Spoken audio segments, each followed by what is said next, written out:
What's going on, guys? It is Dark Alt, Rifleman's Revenge with the Skull H on Hijacked. This gameplay really starts to pick up during the middle of the video, so make sure you guys stick around to watch me own some kids. Now, just a little notice, the rest of the videos in the Rifleman's Revenge series will not include the recoil test. What I found out about the recoil test is most of the results are the same, so I will just tell you guys during the attachments part of the video on what to use. Now, let's start with the history of the Skull H. So, it was made by FN Holster, which also made the FN Phil, which is also in this game, and in Modern Warfare 2. So, the Skull H, which is featured in Black Ops 2, shoots a 7.62 NATO round. They created the Skull series for the SOCOM United States Special Ops team. Now, with this gun being put into service in 2009, there was very few countries that actually take advantage of the Skull model line. The few countries that actually do include France, Mexico, United States, and Poland. Now, what actually surprised me about that short list of countries was Poland, because Poland is a not well-developed country, yet they still have a pretty awesome assault rifle to take advantage of. The Skull H was put into service, like I said, in 2009, and is being currently used in Afghanistan and in the Mexican drug conflict. The Skull model assault rifles have been a viable option to replace the M16. From now on, we will call the race to replace the M16. If you didn't know, the Americans, the United States, have been wanting to replace the M16 for quite some time, and they're looking for a solid all-around assault rifle that's easy to produce and cheap to produce. So they're looking at all these different assault rifles, including the Skull, the Built Rec 9, all these awesome ass assault rifles for a replacement. So we'll just refer to it as the M16 replacement race.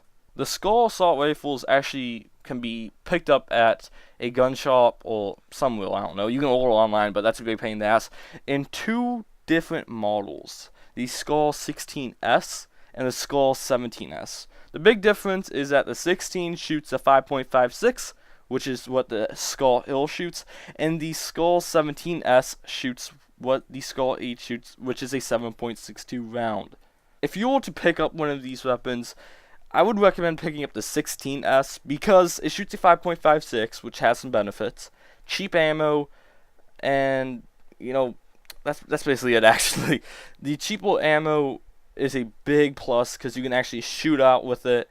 And yeah, but if you're like FPS Russia and you're shooting on your own land and you just want some serious ass stomping power, go with the 7.62 round because that can do some serious ass damage, even though it will shoot slower because it's a heavier round. Now we'll be moving into the video game in-game aspect of the Skull H. The Skull H performs like the Skull H in other games, but it does have a little bit more increased recoil. That's basically the big difference. The reload time, the damage is all basically the same from the other games. The Skull H has a heavy damage load, being able to kill people at 2 shots in close range, but then will fall out to 3 to 4 shots in longer ranges. The preferred weapon attachments to use on this gun is the foregrip and the extended clip. The extended clip, because then you can spray more and get more rounds down range, allowing you to kill more enemies.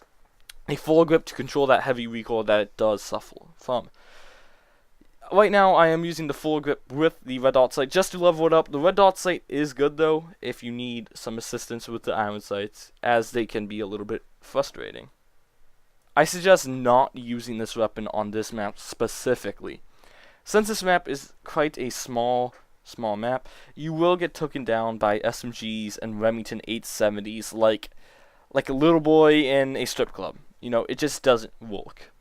I suggest using this on maps that are longer ranges, such as Cargo. Well, Cargo's alright, it's not the best type of map, but we're running out of time, so I'll see you guys on the flip side. Try this weapon out, spice it up, and the last benefit is that when you kill someone with it, you'll look a lot cooler because you aren't killing them with a Type 25. Peace out, guys.